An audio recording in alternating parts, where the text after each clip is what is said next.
Salt, जिसमें हम 2 topic हैं जो कंप्लीट कर चुके हैं. We have already completed topic acid and topic base with the properties of acids, characteristics of bases और डिफरेंस हम पढ़ चुके हैं एसिड्स एंड बेस में.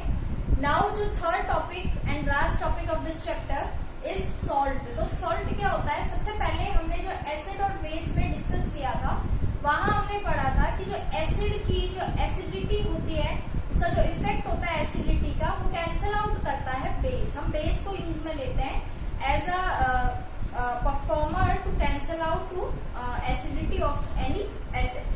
तो बेस को हम यूज में लेते हैं एसिड की एसिडिटी को फिनिश करने के लिए. लेकिन जो बनता है उसके बाद जो बनता है उसे क्या कहते हैं, उसके बारे में हम आज पढ़ेंगे. उसे बोलते हैं सॉल्ट. न्यूट्रलाइजेशन रिएक्शन मीन क्या है कि जो न्यूट्रलाइज होता है एसिड और बेस मिलकर बनता क्या है, जो प्रोडक्ट बनता है, जो फॉर्म होता है, दैट इज सॉल्ट. तो एसिड और बेस मिलकर क्या बनाते हैं? सॉल्ट. और प्लस में वाटर भी बनता है और कभी कभी हीट भी प्रोड्यूस होती है. जैसे कोई भी धुआं है या कुछ भी किसी भी प्रोसेस में से, रिएक्शन में से. लेकिन सबसे मेन क्या है कि कोई भी एसिड बेस के साथ रिएक्ट करके सॉल्ट बनाता है. आपको सिर्फ ये याद रखना है, वाटर रिलीज होता है बाद में, सॉल्ट बनता है. मेनली हमें ये याद रखना है. इसके बाद अगर हम एक एग्जाम्पल से देखते हैं कि हम पहले कोई भी एसिड लेते हैं, HCl हमने लिया है जिसका नेम है हाइड्रोक्लोरिक एसिड.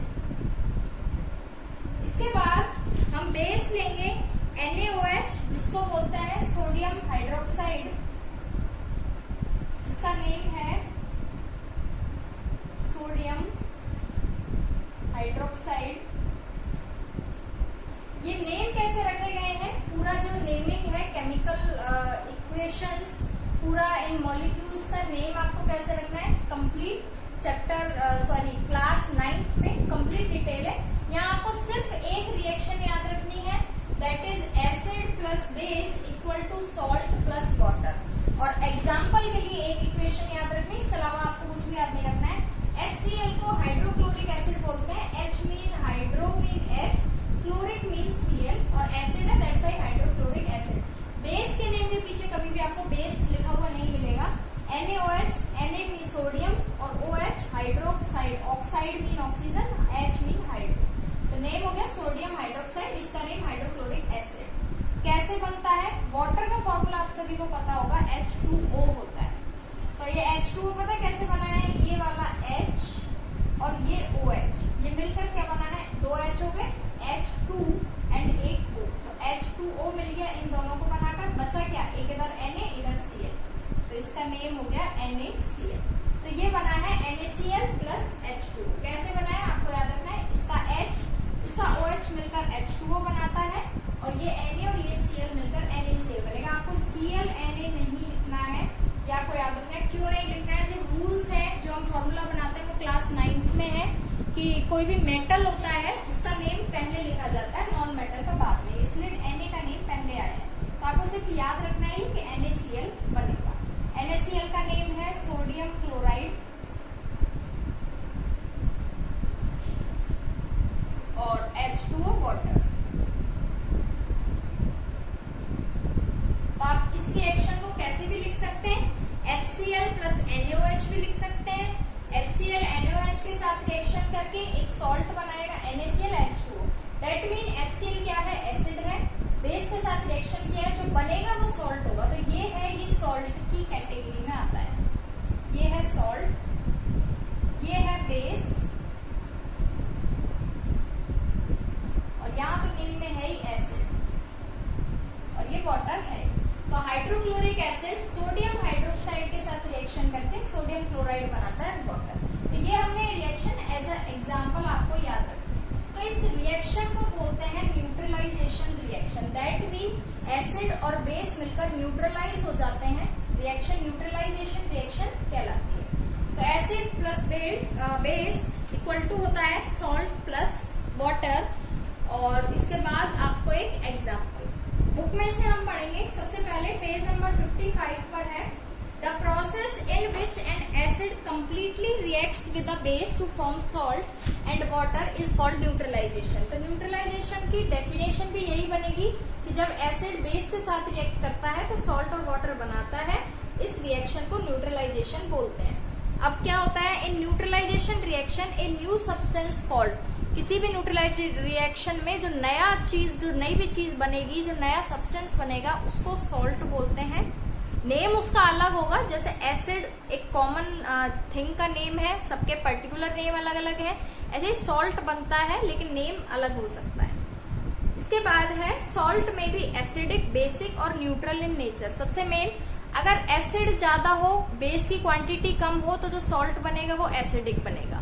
जहां पर एसिड कम होता है, बेस ज्यादा होगा, तो जो सॉल्ट होगा वो बेसिक बनेगा नेचर में। और अगर एसिड और बेस दोनों इक्वल है तो जो सॉल्ट है वो न्यूट्रल हो जाएगा। This neutralisation can be defined as follow. तो क्या इसकी डेफिनेशन दी है, the reaction between an acid and a base is known as neutralisation. Acid और बेस की जो रिएक्शन है उसको न्यूट्रलाइजेशन बोलते हैं।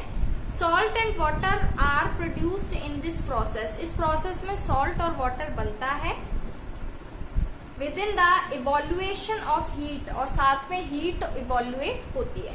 तो acid plus base equal to salt plus water, heat evolve होती है, हीट निकलती है बाद में। Following reaction is an example, hydrochloric acid plus sodium hydroxide equal to sodium chloride plus water, HCl NaOH के साथ मिलके NaCl और H2O बनाता है, जो हम पहले ही पढ़ चुके हैं। इसके बाद आते हैं पेज नंबर 56 पर। एक्टिविटी है एक इसी न्यूट्रलाइजेशन रिएक्शन को शो करने के लिए रिएक्शन एज अ प्रैक्टिकल किया गया है। इसके बाद है ऑब्जेक्टिव क्या है, टू शो न्यूट्रलाइजेशन रिएक्शन।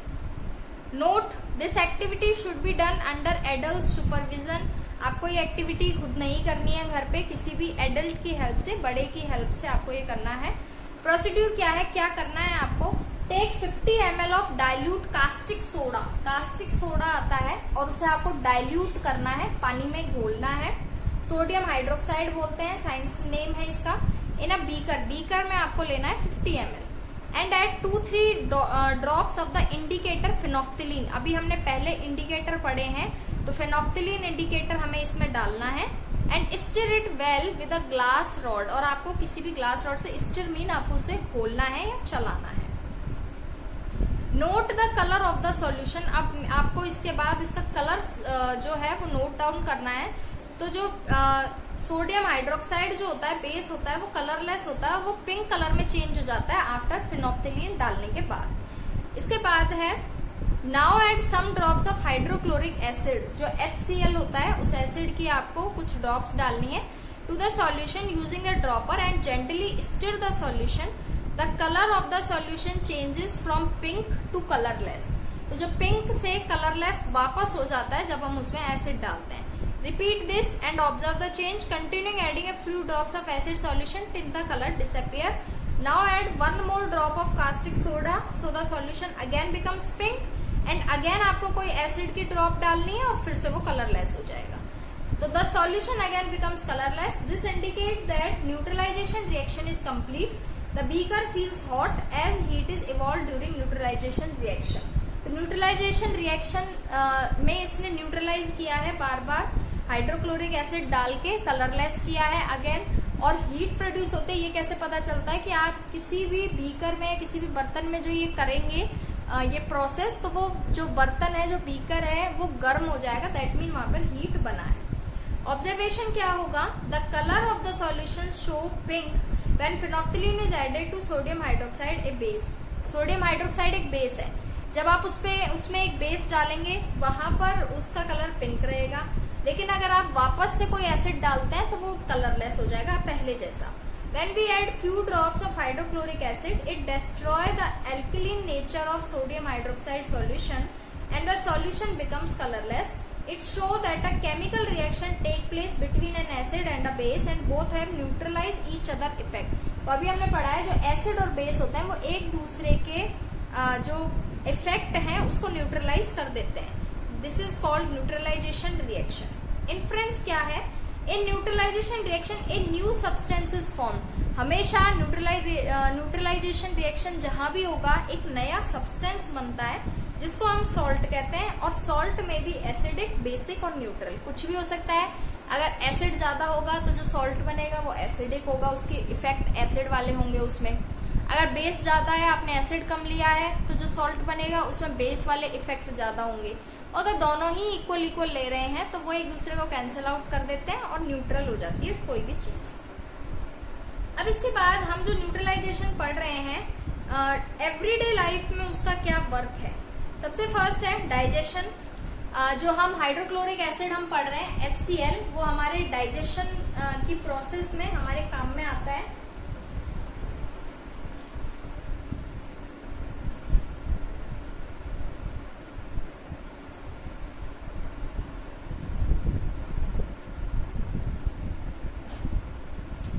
सबसे first digestion, second antiseptic,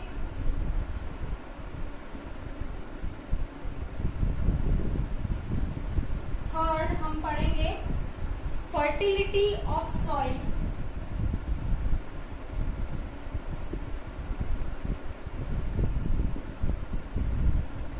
fourth waste treatment.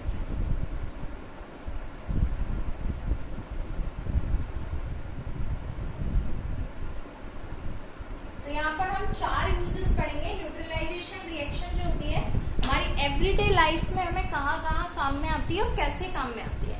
तो जब फर्स्ट स्टार्ट करते हैं digestion. Are stomach produces hydrochloric acid. तो जो अभी हमने HCl पढ़ा है हाइड्रोक्लोरिक एसिड, वो हमारे स्टमक में ऑलरेडी होता है। However, if there is too much acid in our stomach, it produce a burning sensation and we suffer indigestion. और जब हम कोई भी खाना नहीं खाते हैं तो जो हाइड्रोक्लोरिक एसिड है वो हमारा स्टमक ही प्रोड्यूस करता है। तो खाना नहीं खाते हैं, वो डाइजेशन में काम में आता है हाइड्रोक्लोरिक एसिड। खाना नहीं खाएंगे तो एसिड तो प्रोड्यूस होता ही होता है, लेकिन डाइजेशन का प्रोसेस नहीं होगा। दैट्स वाई एसिडिटी हो जाता है खाली पेट। If in such a case we need to use an antacid. अब उस एसिडिटी को फिनिश करने के लिए हम कोई भी एंटासिड लेते हैं, इनो वगैरह, because it is a base. तो हम जो लेते हैं, जो इनो होती है वहां बेस होता है, तो वो क्या करता है हमारे स्टमक में एसिडिटी को कैंसल आउट कर देता है बेस। इसके बाद when this antacid reacts with hydrochloric acid in our stomach, the acid is neutralised and we feel better. तो जो एसिडिटी होती है वो फिनिश हो जाती है। तो ये हम normally day to day life में यूज में लेते हैं। सेकंड है antiseptic. When an ant stings us, कोई भी चींटी काट लेती है, it inject formic acid in our body. जो आंट होती है वहां पर उसमें फॉर्मिक एसिड होता है, दैट मीन हमारी बॉडी पे एसिड का इफेक्ट होता है। Which redness the skin area, जहां पर रेडनेस आ जाती है, and causes irritation. Rubbing baking soda. अब जिस उसी जगह पर हम कोई भी बेस रब करते हैं, बेकिंग सोडा जो हमारी नॉर्मली किचन में होते हैं, अगर हम उन्हें रब करें वहां पर बेस को, तो जो इन्फेक्टेड एरिया है वो न्यूट्रलाइज कर देता है the effect of acid and we feel better. इसके बाद है third point fertility of soil. If the soil gets too acidic और टू बेसिक, अगर सॉइल में एसिड इफेक्ट ज्यादा है तो वहां पर बेस ट्रीटमेंट किया जाता है, और अगर बेस प्रॉपर्टीज ज्यादा है तो वहां पर एसिड डाला जाता है न्यूट्रलाइज करने के लिए सॉइल को। तो if the soil gets too acidic or too basic, we can add a basic or an acidic powder respectively to the soil. In this way, the acidic or basic nature of the soil is neutralized. And last point is waste treatment. The wastage from the factories include harmful chemicals. Factories में जो harmful chemicals निकलते हैं, तो some chemicals may be acidic in nature, and if this waste is disposed of in a water bodies, it will harm और destroy aquatic life. So wastage from industry are treated with waste. तो जो acidic होता है पहले उसे base के साथ neutralise किया जाता है, उसके बाद उस वेस्ट को फेंका जाता है जिससे कहीं भी हार्मफुल इफेक्ट ना हो। Are treated with bases to neutralise the harmful effects of acidic waste. इसके बाद जहां हमने न्यूट्रलाइजेशन रिएक्शन कंप्लीट किया है, लेकिन हमने सॉल्ट के बारे में डिटेल नहीं पढ़ा है, तो जो हमारा नेक्स्ट टॉपिक आता है that is a salt. Salt can be classified as acidic, basic और न्यूट्रल। सॉल्ट अभी हमने पढ़ा है एसिडिक भी हो सकता है, बेसिक भी हो सकता है, न्यूट्रल भी हो सकता है। द नेचर ऑफ सॉल्ट में depend upon their parent acid and base. अब सॉल्ट कैसा होगा वो किस पर डिपेंड करेगा, या एसिड पर या फिर बेस पर।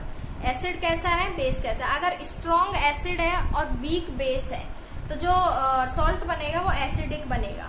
अगर वीक एसिड है और बेस स्ट्रॉन्ग है तो जो सॉल्ट बनेगा वो बेसिक बनेगा। और अगर दोनों ही स्ट्रॉन्ग एसिड है और स्ट्रॉन्ग ही बेस है तो जो सॉल्ट होगा वो न्यूट्रल हो जाएगा। तो यहाँ हम पढ़ेंगे, टॉपिक स्टार्ट करेंगे सॉल्ट।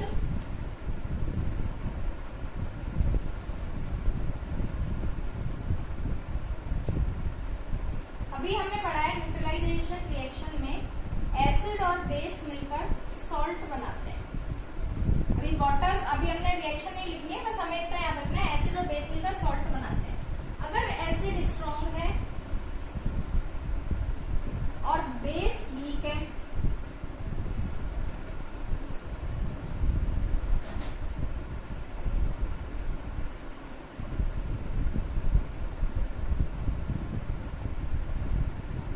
देन जो सॉल्ट बनेगा वो एसिडिक बनेगा। सिमिलरली अगर वीक एसिड है और स्ट्रॉन्ग बेस है तो जो सॉल्ट बनेगा वो बेसिक बनेगा, बेस इफेक्ट्स ज्यादा होंगे। और अगर स्ट्रॉन्ग एसिड है और स्ट्रॉन्ग ही बेस है तो जो हो जाएगा वो न्यूट्रल होगा बेस सॉल्ट। अब ये यही सोचना है कि अगर वीक एसिड है और वीक ही बेस है तो जरूरी नहीं है सॉल्ट बने भी, और अगर बनेगा तो वो भी वीक ही बनेगा, न्यूट्रल ही बनेगा। तो यहाँ हम स्टार्ट करेंगे salt topic. An acidic salt is formed when a strong acid reacts with a weak base, for example ammonium chloride and copper sulphate. Ammonium chloride जो है ये एसिड है एंड कॉपर सल्फेट है जो बेस है। ए basic ammonium chloride और copper sulphate ये दोनों सॉल्ट हैं, लेकिन एक एसिडिक सॉल्ट के एग्जांपल है। इनमें जो सॉल्ट होते हैं, ये दोनों जो सॉल्ट हैं ये इन नेचर एसिडिक होते हैं। Basic salt is formed when a weak acid reacts with a strong base, for example sodium acetate और सोडियम सल्फाइड। ये जो दोनों हैं ये बेसिक सॉल्ट होते हैं। और neutral salt is formed when a strong acid reacts with a strong base. Example sodium chloride जो भी हमने पढ़ा था HCl प्लस NaOH NaCl बनता है, तो HCl स्ट्रॉन्ग एसिड है, NaOH स्ट्रॉन्ग बेस है, तो जो अब जो बना है वो भी स्ट्रॉन्ग न्यूट्रल सॉल्ट बनता है सोडियम क्लोराइड। और एक होता है potassium nitrate. Salts are mostly solid are soluble in water. Salt जो होता है एक तो मोस्टली सॉलिड होता है, लिक्विड एंड गैस कम मिलेंगे, और सोल्यूबल होता है, पानी में हम इजीली घोल सकते हैं। क्यों घोल सकते हैं? However, carbonate, oxide and sulfate are insoluble salt. Salt dissolve in water are generally a good conductor of electricity, क्योंकि ये वाटर में घुल जाते हैं, that's why ये कंडक्टर है इलेक्ट्रिसिटी के। इनमें से इलेक्ट्रिसिटी पास हो सकती है एंड हीट पास हो सकती है।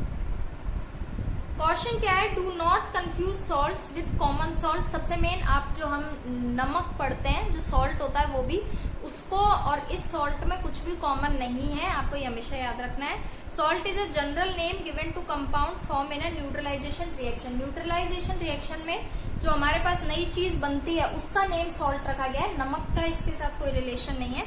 The common salt is one of the salt, it's chemical name is sodium chloride. जो अभी हमने NaCl पढ़ा था वो उस नमक का नेम है जो हम खाते हैं, नॉर्मली किचन में यूज में लेते हैं, तो लेकिन वो सॉल्ट का एक एग्जाम्पल है। यहाँ जो हम सॉल्ट पढ़ रहे हैं वो एक कॉमन थिंग का नेम है, अलग है।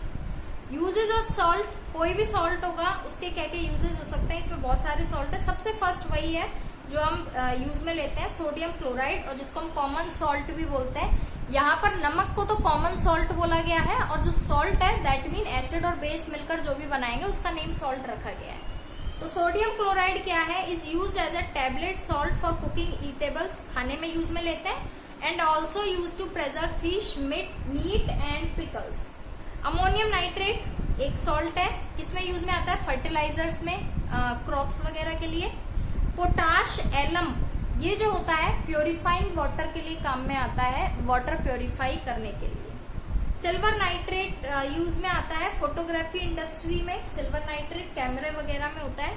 Potassium nitrate is used in the manufacturing of gun powder. Gun powder जो बनता है वो पोटेशियम नाइट्रेट से बनता है। और मैच स्टिक, माचिस में जो हम जलाते हैं जिसकी वजह से वो जलती है मैच स्टिक, वो जो होता है वो पोटेशियम नाइट्रेट ही होता है। और एज अ फर्टिलाइजर भी हम पोटेशियम नाइट्रेट यूज में लेते हैं। Sodium carbonate is use as a washing soda to wash clothes. जो हम साबुन सर्फ यूज में लेते हैं उनमें सोडियम कार्बोनेट होता है, चाहे डिटर्जेंट हो चाहे सोप हो। और it is also use to make glass. Glass बनाने में भी सोडियम कार्बोनेट यूज में आता है।